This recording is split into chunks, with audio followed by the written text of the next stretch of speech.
trust is a thing that is built or erodes based on how you interact with the laws.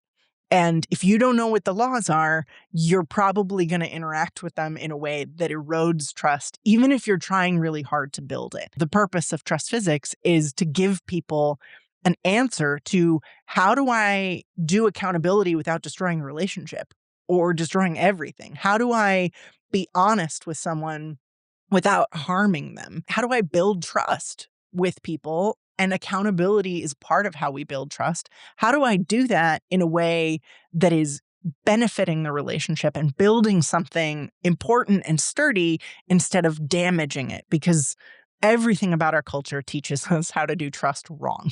Where did trust physics come from? How did I come up with it? Working in a circus that, when I grew up, was a very high trust environment. We really felt like a family. The rules were very clear, and the consequences of not following the rules were very clear. And so everybody knew where they stood. They knew how to do a good job. They knew if they didn't do a good job, somebody was going to be there to help them do a better job. And if they did a bad job, there would be repercussions, and they saw that play out. And when I came back in my 20s, that culture had really just eroded. And we were in a place then where power was hoarded, knowledge was hoarded. Correcting that became my life's work in my 20s. I experimented a lot. I failed a lot. I definitely broke trust with people that I wish I hadn't, but right, we're all doing our best. And so through trial and error, I learned what people need in order to feel safe. And that's where trust comes from. And so the phrase trust physics comes from this idea, I think as a culture, we talk about trust like it's vibes, right? Trust is a thing I give. Trust is a thing you earn. We're very capitalistic about trust, that it is this commodity. It's this totally nebulous thing. And when you're in an environment where trust is low and people, it is bestowed or removed based on things you may or may not understand, there's no way to be safe. There's no way to know how to do better. And so trust physics, the name comes from my experience that trust is not vibes. Trust is it's not just a feeling. While we feel trust in someone, that comes from their actions. Trust follows laws. Trust is physical laws like physics, that if you're not working with them, they're working against you. The circus was a really complex environment to grow up in, for sure. And it requires a lot of trust or people can get hurt. But growing up in a circus isn't what taught me how trust works. Horses taught me how trust works. Because horses communicate really effectively and really emotionally, but not verbally. And they don't have all the constructs that humans do. And so you need to have trust with a horse because it's bigger than you and stronger than you. And you're going to ask it to do things that it may or may not want to do. It has to trust you and you have to trust it not to kill you. So you're always communicating through actions with horses. And if a horse does something that is not what you want it to do, you have to tell it right away. If you tell a horse that was the wrong thing to do 20 minutes after it happens, it has no idea what you're talking about, and it thinks that you are an erratic, untrustworthy person because you're giving a correction when nothing happened, or it doesn't understand what you're correcting. And more importantly, if you don't respond in the moment, you're not communicating nothing. You're communicating that thing you just did is okay. And so communicating quickly and effectively and honestly about what expectations are and when expectations aren't met is about safety. And the circus compounded that because we had between 65 and 75 horses.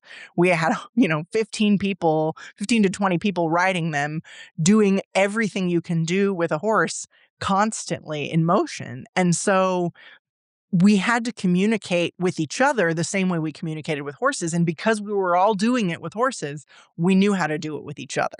Horse is my first language. I was on a horse at 3 days old. I knew more horses well than people until I was probably 35 years old. I was ultimately part of a horse herd. I was born onto a breeding farm.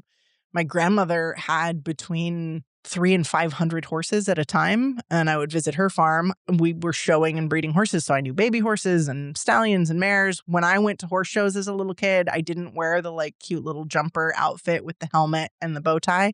I wore a leotard and I stood up on horses. And so you have to have a pretty trustworthy horse to put your child on it and have it stand up at a horse show. So my grandmother also bred, and my family bred Arabian horses that were especially trustworthy. So that was a feature and a trait of our herd of horses that's unique, because my grandmother really focused on breeding for temperament. So the desert bred Arabian horse is a horse that was created by nomads who lived with horses every day. And so the desert bred Arabian has to be able to carry you 100 miles across the desert in a day. And then when a sandstorm comes up, it has to be able to sleep in your tent. And the children in all nomadic equine cultures, the children take care of the horses. That's child's work. And so your horses have to be trustworthy.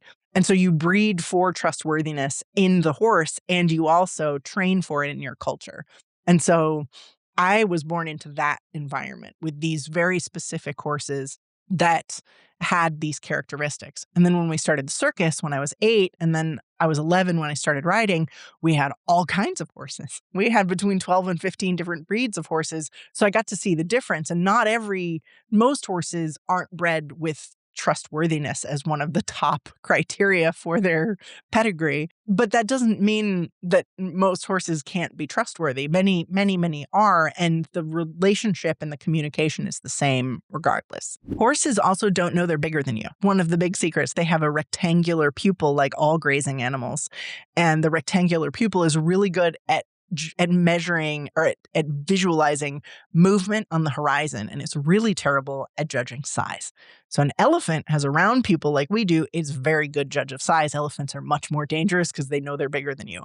A horse, unless it learns through experience, has no idea that you are not bigger and stronger than it. They don't assume that they're stronger than you. So as long as you don't give them the opportunity to learn that fact, they don't operate on that assumption. What I learned turned into what I call the gift of accountability, which is that it's not a kindness to not tell someone when they have harmed you, right? Like we tend to think like, oh, I'll just give them a little more time. They'll figure it out. I don't want to hurt their feelings, etc. And that only snowballs the problem because you're feeling one way about it and they're feeling a different way about it. And eventually you wind up in conflict and both sides are really upset because one is bringing a whole bunch of extra feelings into the moment and the other is totally confused. And I go into this in depth in the book. But what I did worked in the circus, and I was just doing what worked, and that was fine. When I later did my master's degree, well, here's my secret weapon is my husband. The entire time I was running the circus, the entire time I've been a consultant, as I'm doing my master's, everything, I talked to my husband about the challenges that I'm facing, and he's my thought partner, and he is probably he's one of the amateur experts in the world on the intersection of Buddhism and psychology. And he shares what he reads with me. And so I get to be informed by this kind of research. And then when I did my master's program, every class I took really was very affirming of what I had done by instinct. Everything in my master's program showed me studies that kind of backed up what I had intuited or learned the hard way. And so since then, and part of the research for the trust physics book was to find the studies that support the laws of trust physics. But there are many studies, like none of the things that I'm saying in trust physics are things that psychologists haven't written papers on. I'm just putting it in a way that's more accessible and cohesive so that it's usable. Because basically through my experience and studies, both formal and informal, that's where my understanding of the laws of how trust works happened. And as a consultant, the problem I encounter the most with my clients, whether that's with a team that's being formed and trying to do a better job, or with a leader of a team who's either new in the role or struggling to build the culture they want, is how do I do accountability? either I have no idea how to do it. Anything that feels like accountability feels mean, and I don't want to be mean, which is a mistake I absolutely made and suffered for. Or I'm doing everything to hold them accountable and it's not working. And so trust physics was iterated with clients over years, right? Like the 5-step accountability sequence is something that I developed in use or in practical use with clients who were trying to build systems to train managers, right? And I eventually, like, we would struggle with this and struggle with this. And finally I was like, look, this is what I used in the circus. This is how we did it. And it worked. So let's try it here. Let's try it in this consulting firm. And it works. It's really effective. Once I realized the value of it, I wanted to give it a name. I wanted to give it a process. And writing the book, Trust Physics, has really helped me put a story to it and give it language that makes it easier to implement, both in workplaces and with people. And since I started writing it, it comes up in almost every conversation. I'm like, and trust physics. Trust physics is the answer to this problem. So trust physics is the thing I am most excited about right now and in general. This is the work I've always loved to help people with, and I'm excited to bring it to a format that can reach more people.